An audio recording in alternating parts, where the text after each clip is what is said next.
മുത്തായ തങ്ങൾ താളർന്ന് കിടക്കുന്നു.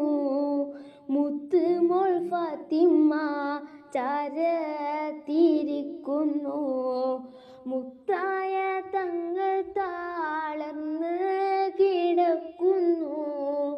മുത്തുമോൾ ഫാത്തിമ ചാരത്തിരിക്കുന്നു. ഏറ്റം വിഷാദത്താലുപ്പയെ നോക്കുന്നു. ഏറെ പരിചരിച്ചെല്ലാരും നിൽക്കുന്നു. അഷ്റഫുൽ ഖൽഖി വഫാത്തിന്റെ നേരത്ത് അർളും സമാവത്തും പൊട്ടിക്കരഞ്ഞല്ലോ. ആരംഭപ്പൂവിൻ്റെ ഹാലും നീല കണ്ട് ആലും സഹാബത്തും ദുഃഖിച്ചിരിപ്പല്ലോ.